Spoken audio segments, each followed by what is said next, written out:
ನಮಸ್ಕಾರ. MMK TV Kannada ಡಿಜಿಟಲ್ಗೆ ಸ್ವಾಗತ. ನಾನು ಮೋಹನ್. ವಿಪತ್ತು ಯಾವಾಗ ಹೇಗೆ ಎದುರಾಗುತ್ತೆ ಅನ್ನೋದನ್ನ ಯಾರು ಊಹಿಸಲಾಗೋದಿಲ್ಲ. ಆದ್ರೆ ಅದನ್ನ ಎದುರಿಸಲು ಸಿದ್ಧತೆ ಇರಬೇಕು.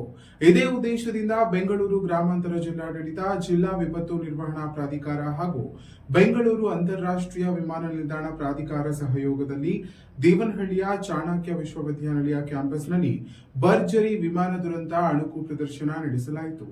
ನೈಜ ಘಟನೆ ಎನ್ನುವಂತೆ ವಿಮಾನ ಅಪಘಾತದ ದೃಶ್ಯ ನಿರ್ಮಿಸಿ ಗಾಯಾಳುಗಳ ರಕ್ಷಣೆಯಿಂದ ಆಸ್ಪತ್ರೆಗೆ ಸ್ಥಳಾಂತರಿಸುವವರೆಗಿನ ಎಲ್ಲಾ ಕಾರ್ಯಾಚರಣೆ ನಡೆಸಲಾಯಿತು. ಇನ್ನು ಈ ಕಾರ್ಯಕ್ರಮಕ್ಕೆ ಜಿಲ್ಲಾಧಿಕಾರಿಗಳಾದ ಡಾಕ್ಟರ್ ಕೆಎನ್ ಅನುರಾಧ ನೇತೃತ್ವದಲ್ಲಿ ಹಲವು ಇಲಾಖೆಗಳು ಪಾಲ್ಗೊಂಡು ಕಾರ್ಯಾಚರಣೆಗೆ ಮೆಚ್ಚುಗೆ ವ್ಯಕ್ತವಾಯಿತು. ಈ ಕುರಿತಾದ ವಿಶೇಷ ವರದಿ ಇಲ್ಲಿದೆ.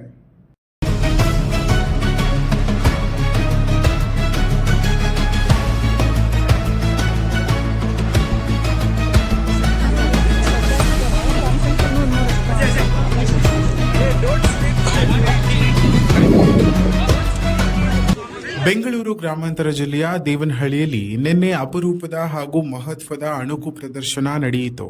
ವಿಮಾನ ದುರಂತ ಸಂಭವಿಸಿದ್ರೆ ಹೇಗೆ ಕಾರ್ಯಾಚರಣೆ ನಡೆಸಬೇಕು ಎಂಬುದರ ಬಗ್ಗೆ ಪೂರ್ಣ ಪ್ರಮಾಣದ ಮಾಕ್ ಡ್ರಿಲ್ ಆಯೋಜಿಸಲಾಗಿತ್ತು.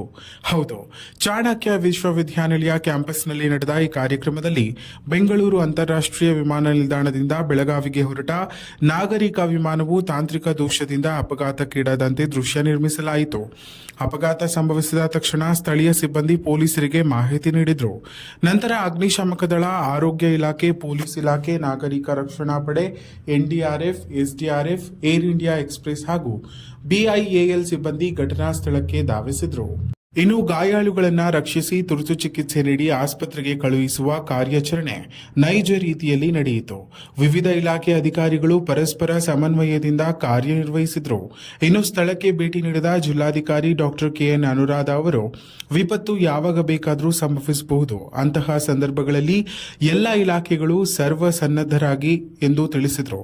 ಇಂತಹ ಅಣುಕು ಪ್ರದರ್ಶನಗಳಿಂದ ಸರ್ಕಾರಿ ಅಧಿಕಾರಿಗಳಿಗೆ ಹಾಗೂ ಸಿಬ್ಬಂದಿಗೆ ತುರ್ತು ಪರಿಸ್ಥಿತಿಯಲ್ಲಿ ಹೇಗೆ ಸ್ಪಂದಿಸಬೇಕು ಎಂಬ ಅರಿವು ಮೂಡುತ್ತದೆ ಎಂದು ಹೇಳಿದರು.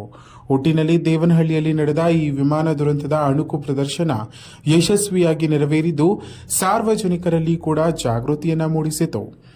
ಇನ್ನಷ್ಟು ಹೆಚ್ಚಿನ ಮಾಹಿತಿಗಾಗಿ ನಮ್ಮ ಎಂಎಂಕೆ ಯೂಟ್ಯೂಬ್ ಚಾನೆಲ್ ಅನ್ನು ಸಬ್ಸ್ಕ್ರೈಬ್ ಮಾಡಿಕೊಳ್ಳಿ.